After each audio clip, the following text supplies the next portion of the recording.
yang abadi itulah perubahan. Perubahan, ever changing. Iya. Perubahan itulah yang abadi. Gitu loh. Tidak ada yang abadi selain perubahan. Itu pasti berubah terus. Makanya orang kalau terlalu lama berkutat, terlalu lama bergelimang atau apa istilahnya berkubang di dalam satu hal yang sama, menurut gue sayang banget.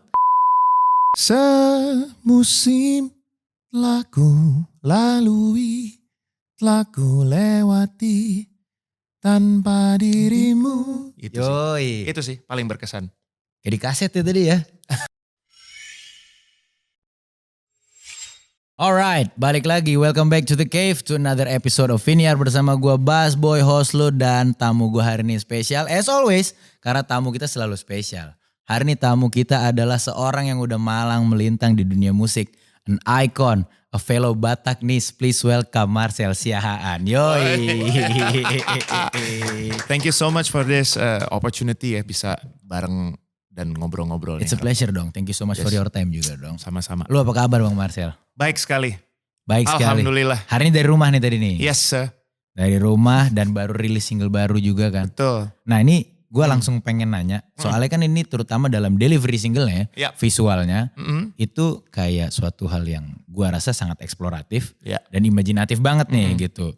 Lo nge-combine soal keabadian, soal kehilangan. Sama kemajuan teknologi yang pesat banget. Agak-agak Black Mirror lah nih ya. Gitu.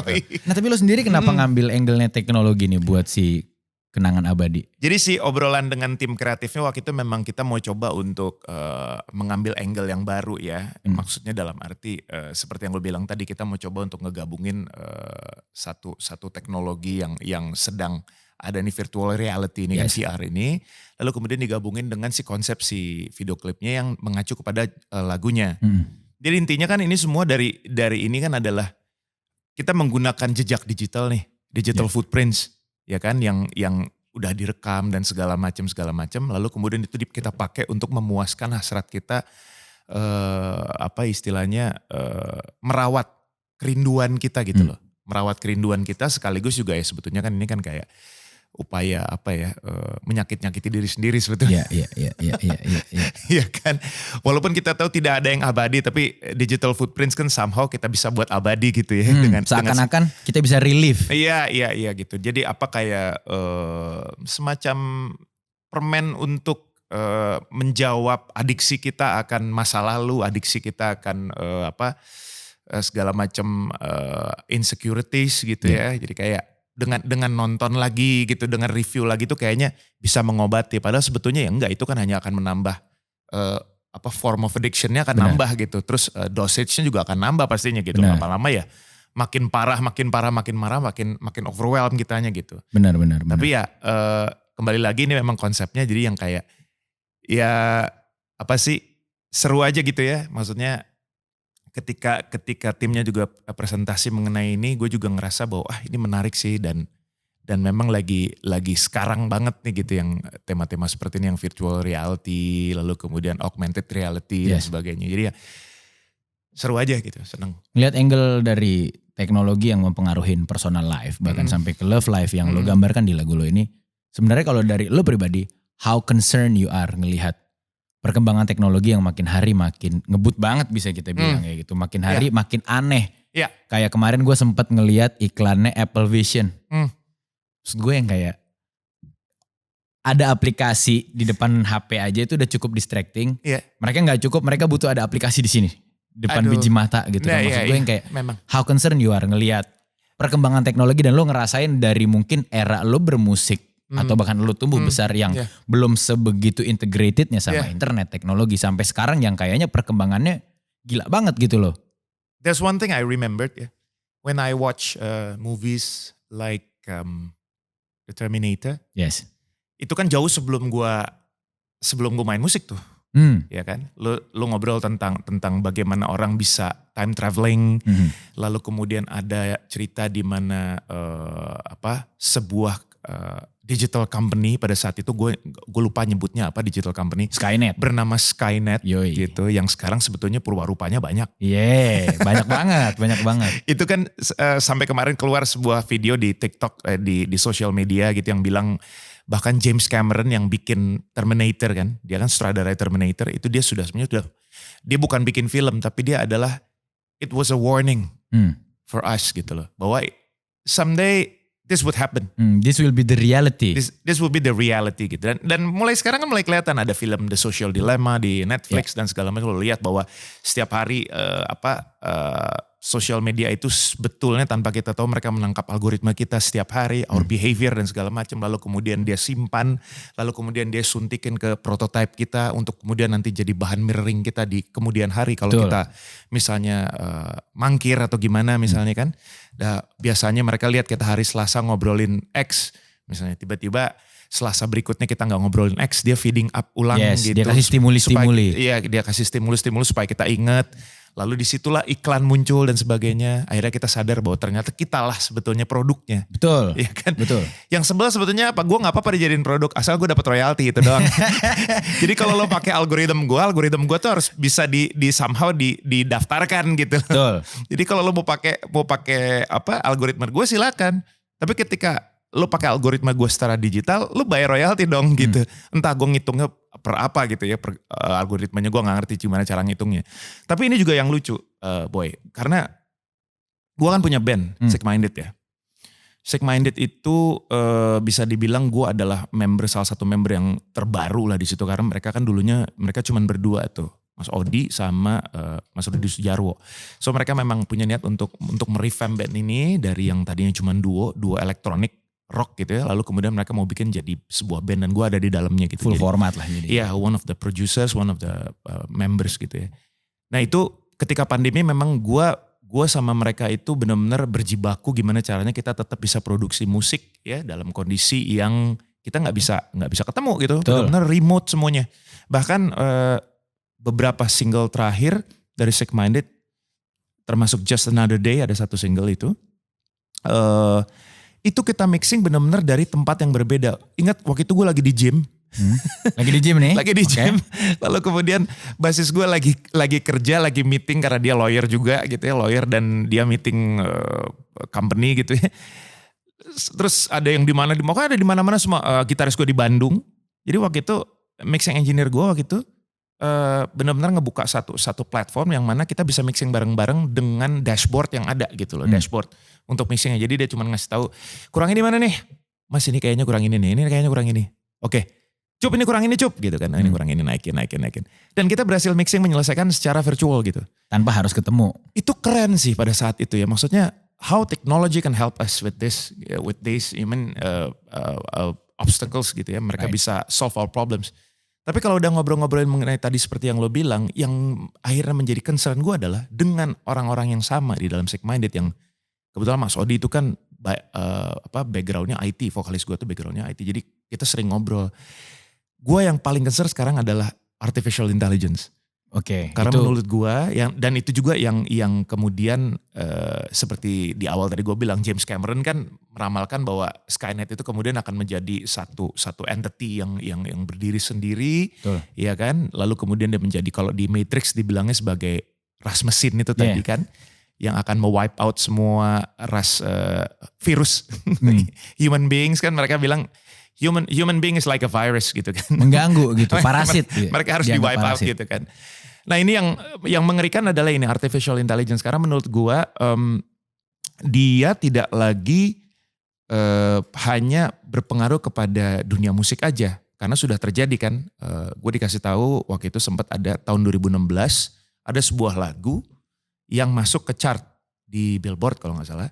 Dan lagu itu dibuat benar-benar oleh AI. Jadi udah misalnya kayak lu sekarang bikin lagu ya.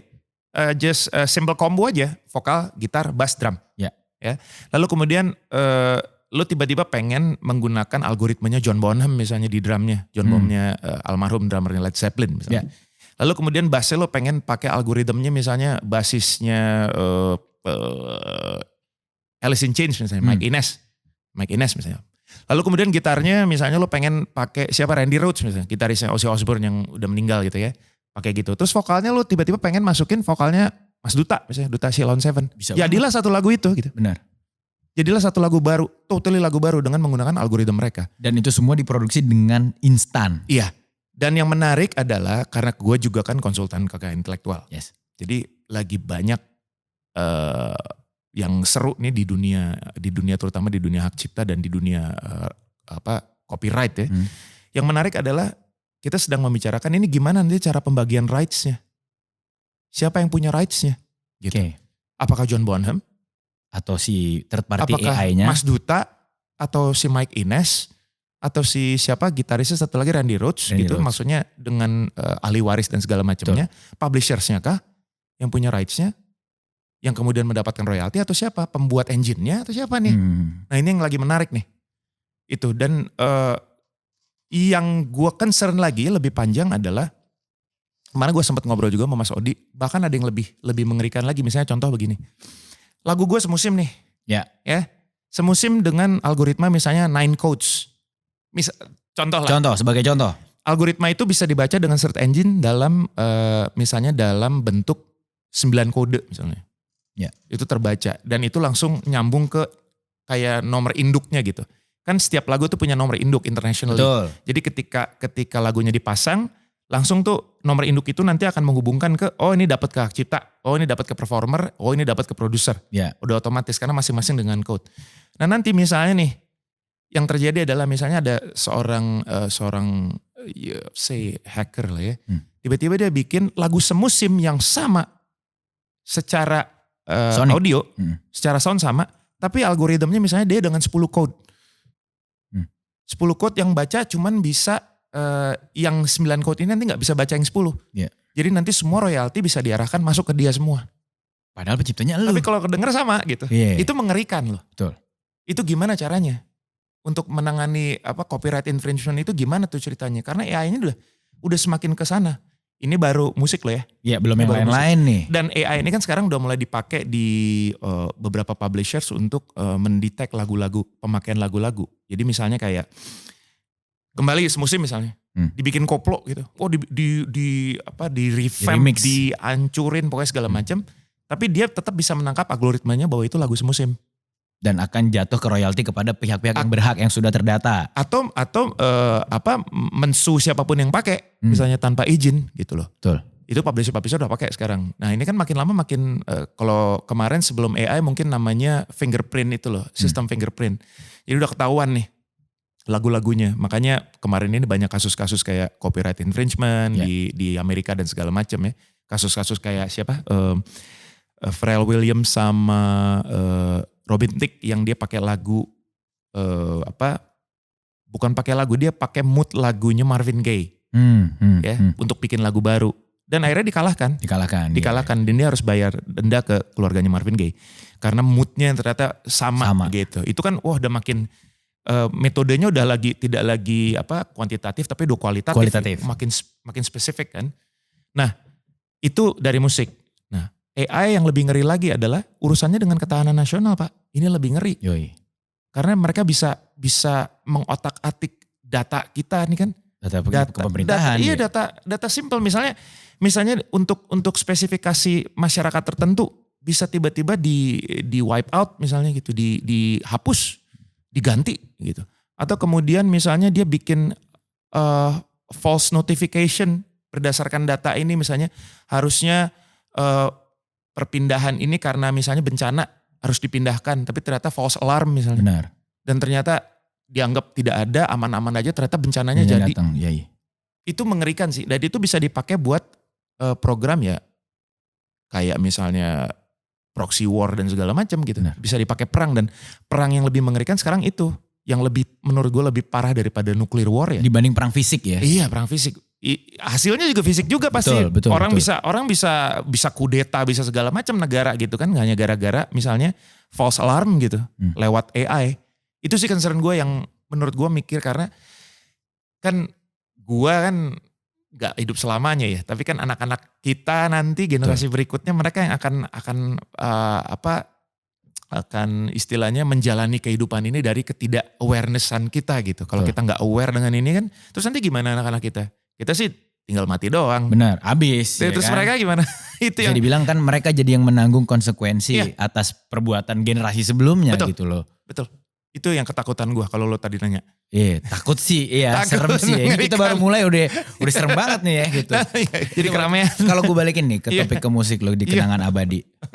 Menurut lo dengan adanya teknologi yang sekarang bisa ngebantu kita lebih mudah nge-relive moments, menghidupi kembali masa-masa sama Iya. orang-orang tersayang. Iya. Menurut lo itu ngebikin kita jadi lebih take our loved ones for granted kah? Atau malah jadi lebih mudah kita merawat kenangan bersama orang-orang tersayang? Bagus itu pertanyaan lu, karena kalau gue ngelihatnya adalah lebih ke yang kedua kalau gue ya. Jadi yang pastinya setiap orang akan mengalami yang pertama dulu tuh tadi. Pasti overwhelmed dulu. Tapi pada akhirnya nanti sampai di satu titik di mana kenangan is just kenangan. Ya, tapi pada akhirnya kan lo harus move on dari situ. Right. Life Dan goes on. Iya, life goes on. Dan apa, lo belajar menurut gue adalah justru dengan ada rekaman-rekaman seperti itu, kita jadikan itu sebuah mungkin alat untuk review, sehingga kemudian kita bisa dengan legowo, dengan ikhlas kita lepaskan gitu loh. Justru dengan dihadepin kan, ya udah kita hadepin, kita terima bahwa kondisinya ini sudah selesai. It's done. It's done. Yeah. Kita bisa move on. Dan akhirnya kita, kalaupun misalnya suatu saat kenangan itu ada lagi, atau misalnya terpasang lagi, terplay lagi, tanpa sengaja dan kelihatan, kita cuma bisa menikmati, ya emang indah ya hidup itu ya, gitu. Indah banget, dan kita akhirnya ketika ngelihat itu, kita tidak lagi terganggu dengan, aduh betapa indahnya saat itu, tapi lebih kepada, oke, saat itu membuahkan gue pelajaran. Pelajarannya ini, dan gue sudah tahu, gue sedang menuju ke sana tuh. Yes. Solusinya ada di sana. Itu sih lebih ke sana gue. Jadi pengennya ini jadi bahan apa ya? Justru untuk bahan recovery kita gitu. Supaya kita lebih ikhlas kan, lebih berserah, lebih melepaskan aja. Karena kan ada beberapa hal kita menghadapi hidup di mana kalau kita nggak hadepin, kita nggak akan pernah bisa embrace the moment. Gitu. Benar, kita nggak akan bisa maju. Kita malah hindarin terus, makin berasa kan. Benar. Udah hadepin aja. Benar. Hadepin dengan cara apa? Ya lihat gitu. Lo lihat, ini yang lo buat dulu gitu. Ini yang lo alamin dulu gitu. Justru kan kadang-kadang kita kan, gue gak mau lihat lagi. Tapi keinget terus malah. Kita denial ya. Denial. Nah itu yang dihindarkan. Makanya tadi gue suka banget pertanyaan lo. Karena menurut gue dengan teknologi ini itu bisa membuat kita terutama yang selalu in denial. Itu bisa benar-benar udah just take it. Accept the fact. Face it. Embrace it. Udah gitu. Dan akhirnya dari situ lo bisa pelan-pelan tensi lu juga menurun pasti, lu juga bisa tidur lebih enak, Yes. lebih nyaman, lalu kondisi lu juga menghadapi orang-orang sekeliling lu juga, lu lebih bisa lebih honest, lebih truthful gitu kan. Selama ini kan selalu berusaha untuk menciptakan suasana yang fake bahwa lu bahagia dan segala macam, padahal dalamnya lu berantakan gitu, lu ngaco gitu. Karena pada akhirnya segimana hebatnya lu tutupin, kalau dalaman lu hancur, kelihatan kok. Iya, gak akan bisa dibohongin. Gak bisa dibohongin. Gak akan bisa dibohongin. Dan ibarat lo kayak bawa bagasi lah. Yeah. Bawa bagasi, ya kan bagasi masa lalu gitu ya. Lo kan merasanya santai-santai aja. Tapi lo gak tahu nih yang kiri kanan lo kesenggol kiri kanan.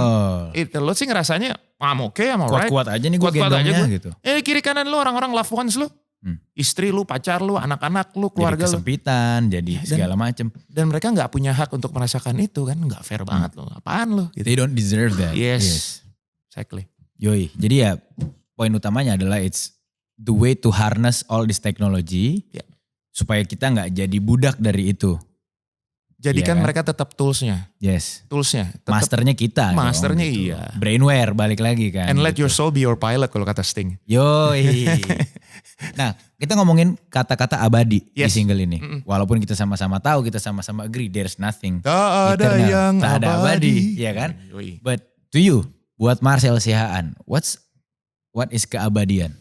Keabadian itu adalah sesuatu yang menurut gua apa ya? jujur keabadian itu sesuatu yang selalu berubah. Jadi kalau gue bisa bilang yang abadi itulah perubahan. Perubahan, ever changing. Iya. Perubahan itulah yang abadi. Gitu loh. Tidak ada yang abadi selain perubahan. Itu pasti berubah terus.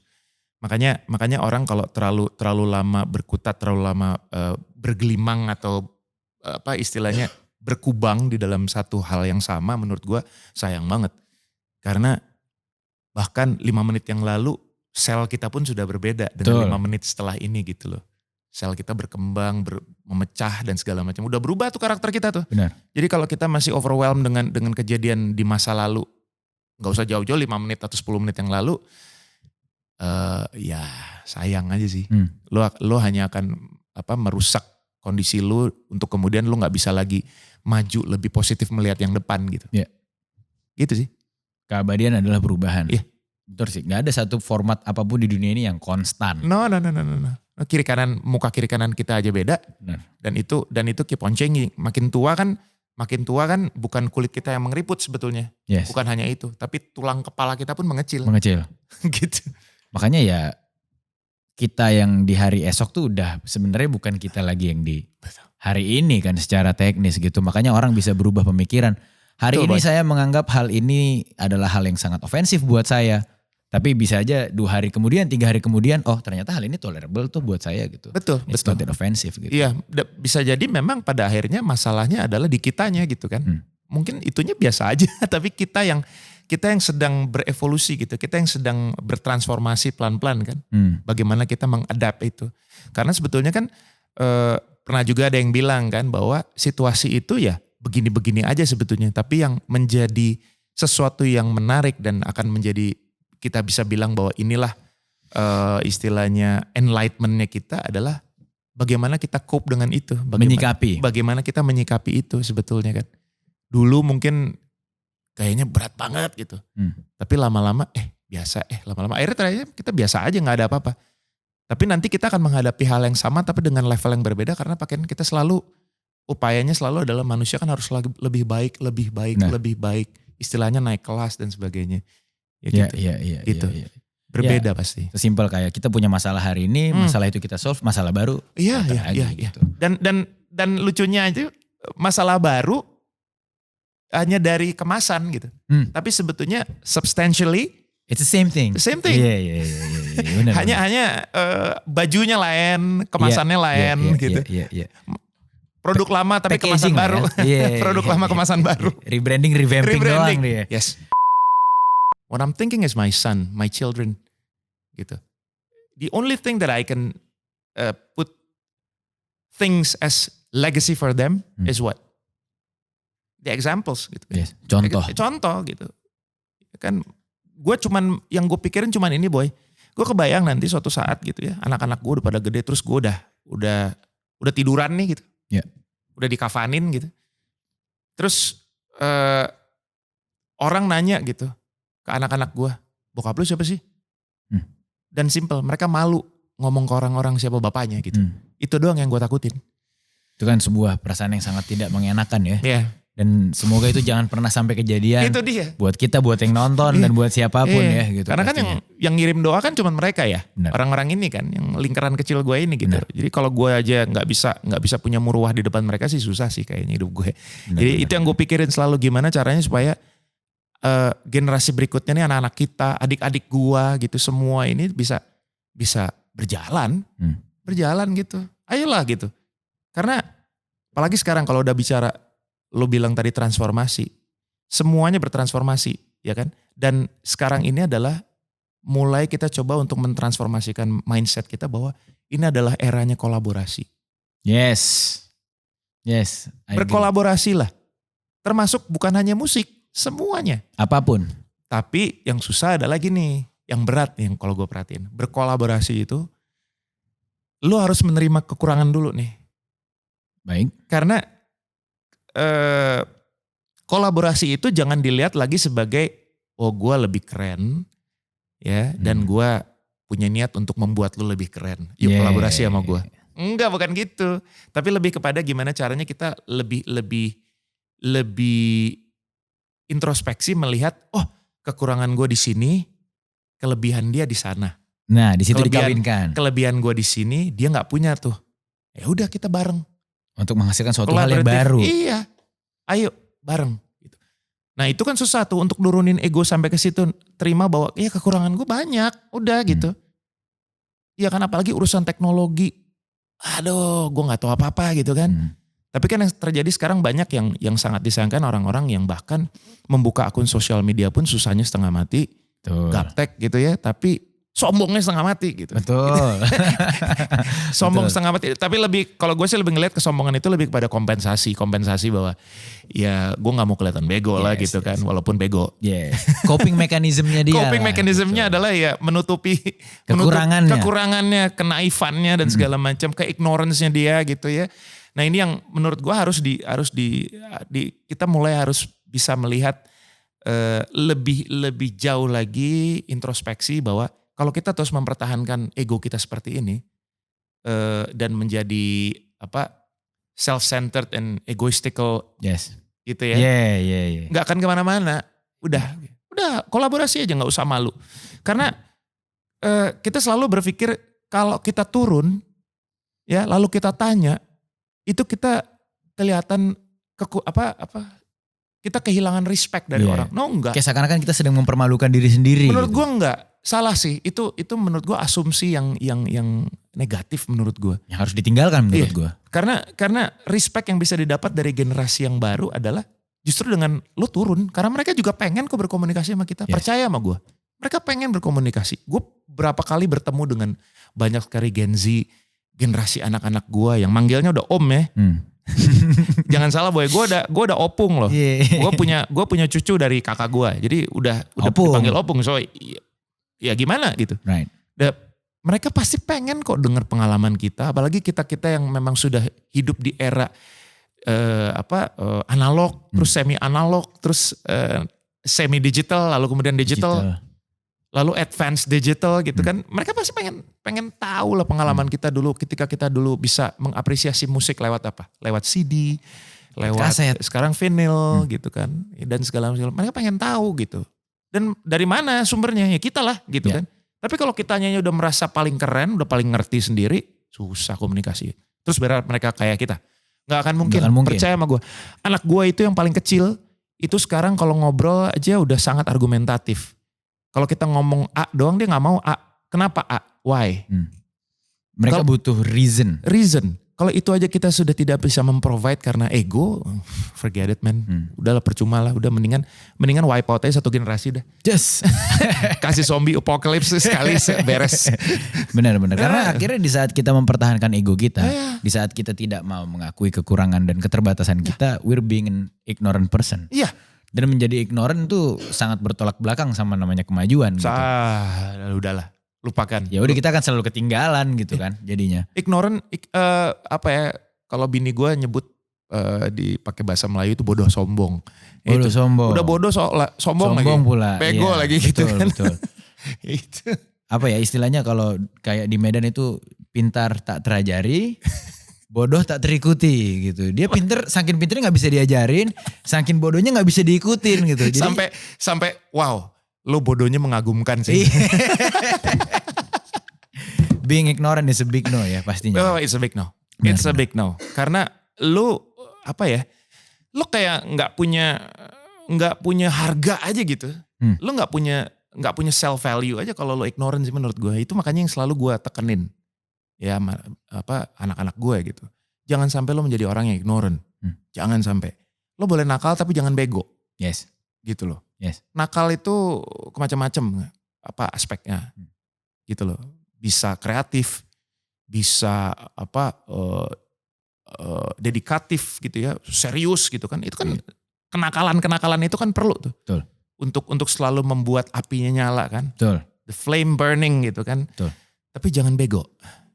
Karena kalau udah bego dan ignorant sih, aduh. Destruktif jadinya. Destruktif, nggak ada gunanya. Syukur ngerugiin diri sendiri. Jadi nyampe ngerugiin orang-orang gitu. Dan nggak mungkin nggak ngerugiin orang kan? Pastinya. Nggak mungkin pasti. Pastinya. Iya gitu. Pastinya. Sampai ada yang quote sama kita apa?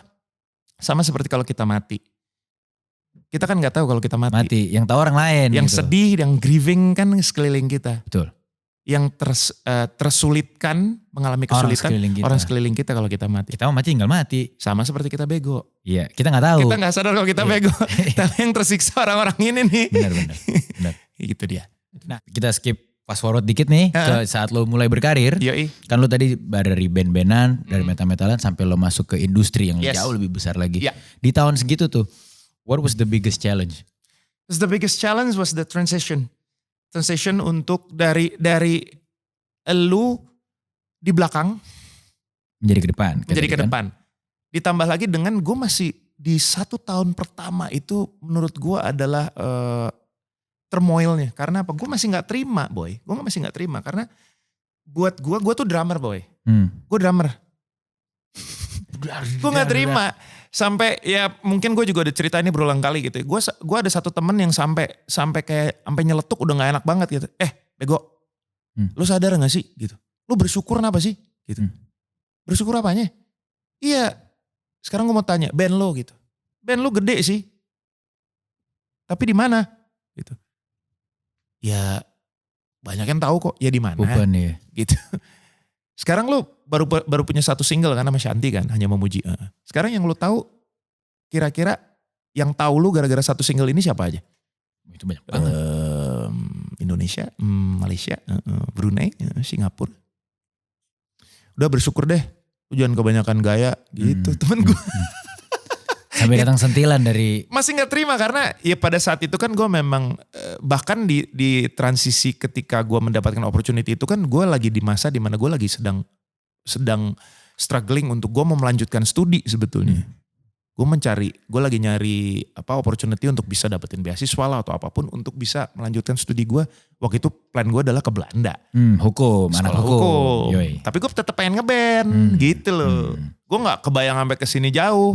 Dan ketika masuk berduet dengan Shanti lalu kemudian disodorin kontrak untuk 3 album eksklusif di Warner Music Indonesia itu kan seketika mengubah semua mindset gue, semua roadmap gue berubah tuh. Paradigma lo geser dong.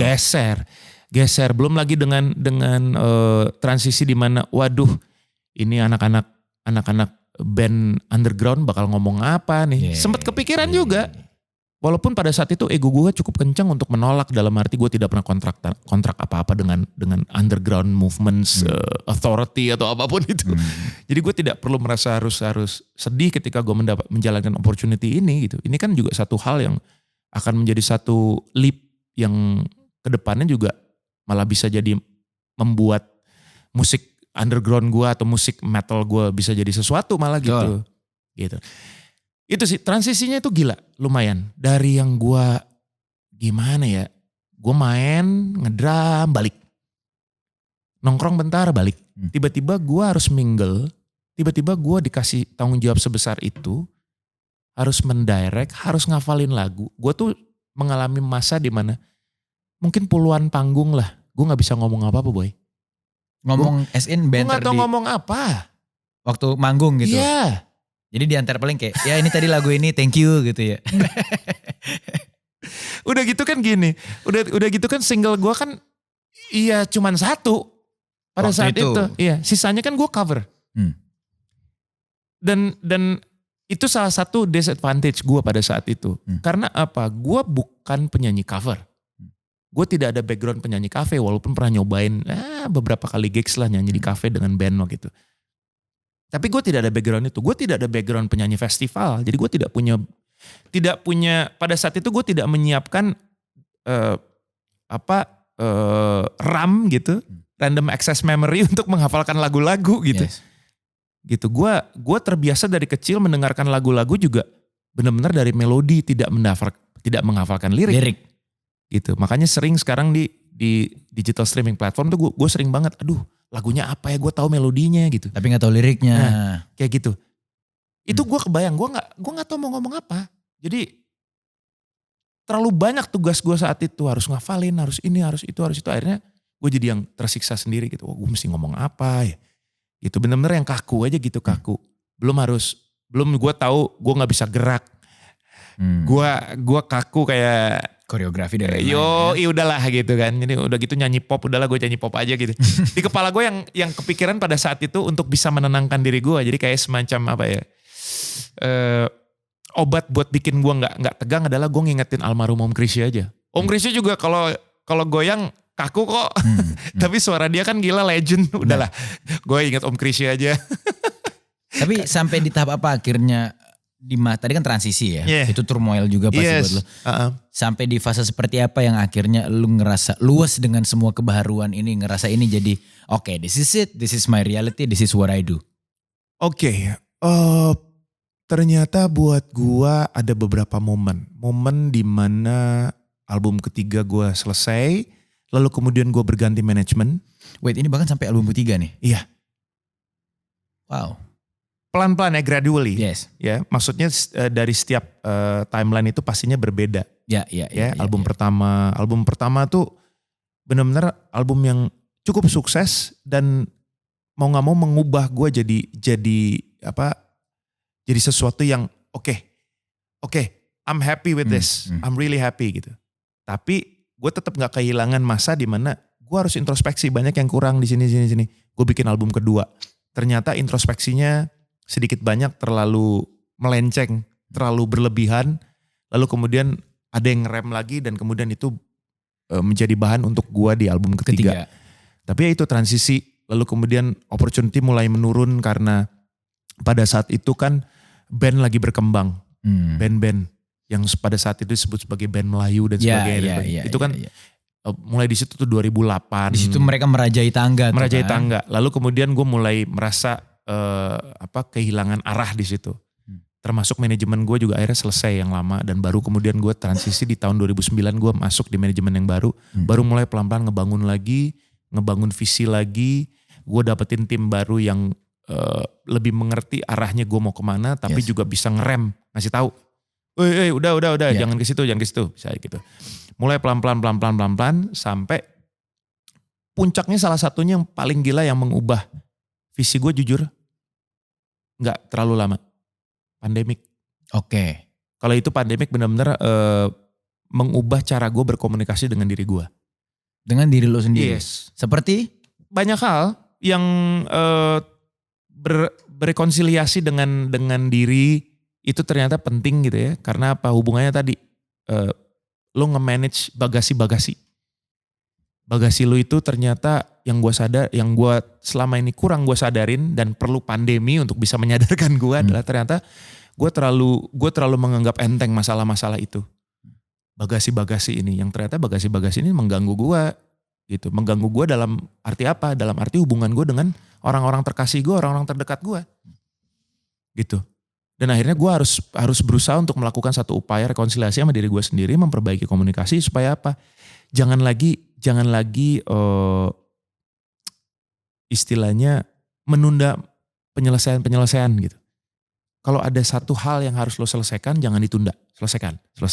Address it ya. Address. Jadi akhirnya mulai bisa pelan-pelan tuh bagasi-bagasi dilepas dan akhirnya komunikasi gue sama diri gue enak, komunikasi gue sama yang nyiptain gue enak gitu ya. Akhirnya lambat laun tuh komunikasi yang sama kiri kanan gue makin enak. Betul.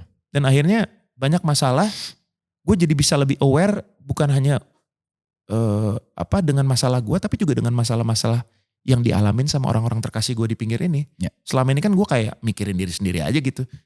Yang lain gak gue aware gitu. Nah sekarang gue jadi bisa lebih, karena gue udah bisa mempersempit waktu untuk menyelesaikan masalah gue sendiri. Akhirnya waktu yang banyak ini sisanya bisa gue spend untuk membantu yang lain. Ya. Orang-orang yang selama ini tanpa gue sadar mereka kena hantam sama bagasi gue gitu. Terdampak ya. Iya. Gitu. Tapi memang pada dasarnya di saat kita menemukan satu individu atau satu orang yang mungkin kita ngerasa itu punya masalah untuk berhubungan sama orang lain, itu pasti ada masalah yang unresolved di dalam dirinya. Betul. Ya. Makanya dia tidak bisa beroperate dengan optimal lah. Iya, kepada orang lain gitu. Iya. Karena kita masih ada glitch di dalam sendiri kan, masih ada friction di dalam sendiri. Benar. Jadi lu nggak ada waktu untuk kemudian boro-boro rekonsiliasi, komunikasi aja susah gitu karena ini aja masih belum beres nih gitu. Like you said before, you've been through ups and downs di musik. What was the downest down? The downest down. Oh wow. Bisa dibilang downest down ya. Gue agak susah nih seperti gue bilang. Dulu sih kayaknya berat banget ya. Ya sekarang kan udah in retrospect. Iya. Ya udah, tapi gitu. Terakhir ada yang lebih berat lagi ya. Pandemi sih menurut gue. Pandemi itu berat. Karena yang kemudian tercabar itu bukan cuman cash flow ya. Itu udah Financial pasti. udah pasti lah terganggu kan. Financial tapi juga personal insight ya. Maksudnya internal aspek gitu kena semua sih. Bagaimana akhirnya gue mencoba untuk memposisikan lagi diri gue, purpose-nya diperjelas lagi. Selama ini ternyata gue cuman menjalani hidup tuh ya bener-bener ya tujuannya ini tuh apa? Ya inilah pokoknya. Apa sih ini apa? Kagak jelas banget sih lo. Gak konkret gitu. Gak ya? konkret gitu. Sekarang jelas. Dan lebih terasa pada saat itu benar-benar gue lagi kayak di restart ya, kayak di rebrand lagi dalam gue gitu supaya apa? Ketika lu menghadapi satu masalah, lu udah tahu solusinya. Udah jangan kebanyakan drama gitu. Yeah. Kan lu udah tahu solusinya gitu. Buat apa dilarut-larut ya? Buat apa dilarut-larut ya? Nah itu yang asik di dalam internal. Efek ke eksternalnya adalah gue jadi bisa menyaring orang-orang yang menurut gue gue tidak bilang toksik lah. Karena agak sok banget sih kalau gue bilang toksik. Kesannya kita enggak gitu. Kadang-kadang orang tuh kita nggak sadar, kita bilang orang toksik gitu ya. Padahal sebenarnya mereka jadi toksik gara-gara kita. Ya, Udahlah, exactly. akuin aja lah Exactly. gitu. Kadang-kadang Yes. gue sebel, toksik, gue menghindari toksik. Tapi dia nggak lihat berapa banyak yang dia hindarin itu. Ada ratusan orang. Berarti kan kalau sampai sebanyak itu berarti masalah dia tuh. Iya. Iya kan? Bener banget. Iyalah. Kita kan juga bisa menilai gitu kan. Ini secara proporsional nih orang ngomong lingkungannya toksik. Apa dianya nih yang toxic? Jangan-jangan dianya memang yang sumber Betul. toksinnya gitu. Yang kayak gitu-gitu. Jadi setelah memperbaiki itu, akhirnya jadi ketahuan, jadi semakin lebih gimana ya? Gue nggak bisa bilang gue udah bukan jadi sempurna sih, tapi jadi lebih baik, lebih bisa untuk memanage purpose itu tadi, priority scale juga gue jadi bisa lebih jelas. Gitulah. Gue tahu bahwa ternyata selama ini yang gue pikir, yang membuat gue hidup, energi gue tuh ternyata enggak sama sekali gitu. Gue lebih bisa konsentrasi, keluarga adalah pilarnya, keluarga adalah energi gue. Itu yang selalu gue jaga gitu. Kayak gitu. Justru down moment itu ngebikin lo rediscover yourself ya. Iya. Yoi. Pandemi sih gila sih boy. Pandemi itu sadis loh. Beneran. Banget sih. Karena people were showing their true colors. Keluar isi perutnya. Asli semua men. Asli ketahuan isi perutnya. Lo ibarat gocek kolam tuh belutnya keluar semua tuh. Iya. Itu gue di situ tuh. Di situ tuh. Gila men. Oh ternyata gini. Gini ya ternyata kan? orang ya. Iya, gitu ya. iya. Gila ya. Iya, Dan bersyukur gitu. Gue sangat bersyukur di masa begitu gue tetap dideketin nih. Gue percaya gitu. Ini urusan bos gitu. Gue dideketin sama orang-orang yang memang ingin kita sama-sama bahagia gitu. Gitu, dideketin, terus kemudian disaring tuh yang caur-caur. Yeah. Itu blessingsnya. Blessingsnya gila. Blessing in disguise. Iya.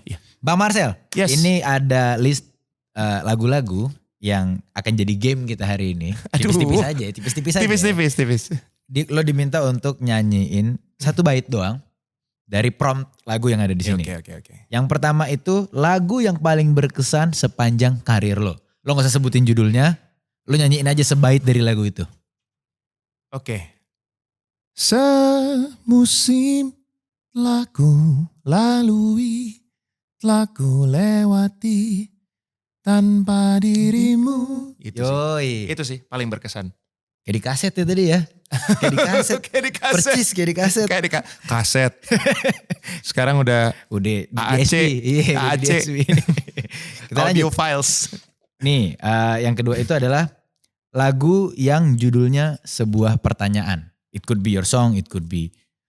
Ada satu, tapi gue gak terlalu hafal liriknya ya. Oke. Cuman how it goes. gue setiap lagu, gue suka liriknya lagu itu gitu. Karena gue baca tapi gue gak hafal, tapi gue tahu artinya bahwa ini kayak semacam bertanya, lo pernah gak merasakan cinta yang gue rasain? Yang lo kangen, lo telepon, terus kemudian lo merasa diraguin sama pasangan lo. Terus lo merasa bahwa ketika lo mulai muncul rasa tidak percaya lo sama pasangan lo. terus lo mulai kayak cari-cari masalah, main-main api. Tapi ternyata main-main api pun tidak menyelesaikan masalah. Gitu. Malah nambah-nambahin. Nambah-nambah masalah. Karena pada akhirnya dengan pasangan lo inilah satu-satunya orang yang bisa membuat lo jadi diri lo sendiri. Lo bisa menjadi the true you, your true self gitu. Kayak gitu. Lagunya judulnya Have You Ever Been in Love. Lagunya Peter Cetera. Oke. Have you ever been in love? Gitu aja pokoknya. Yoi. Itu gue suka banget lagunya. Bagus liriknya. Ntar gue cek. Ya. Yoi. Bang Marcel, thank you so much for your time. Udah datang hari ini, udah ngobrol-ngobrol. Untuk jadi penutup kita hari ini, please if you could say one thing to the younger self of Marcel, what would it be? Kalau lo boleh ngomong sama Marcel umur 17 tahun. Don't think too much. Just have fun. Don't think too much. Yeah. Just have fun. Ya. Dan don't think too much buat lo yang nonton, langsung aja dengerin. Apa sih? Kenangan Abadi. Yes. Iya kan? Bener kan judulnya? Iya, Kenangan Abadi. It's available on every digital streaming platform. Please. Masukin di playlist. Yoi. Musik videonya juga udah ada di YouTube. Yes. Dan sekali lagi kita ucapkan thank you. Thank you so much, Marcel my friend. Sihaan for the time. Thank you for the insight. Thank you so much guys. Hope to see you soon. Yes. Yoi. Kalau gitu thank you juga buat lo yang udah nonton. Kita ucapkan selamat tinggal. Dan jangan lupa untuk selalu ikutin Viniar karena episode selanjutnya juga pasti seru-seru. Hai, saya Marcel Sihaan. Jangan lupa klik, like, dan subscribe channelnya Volix. Dan juga saksikan episode-episode Viniar yang lain. Oke?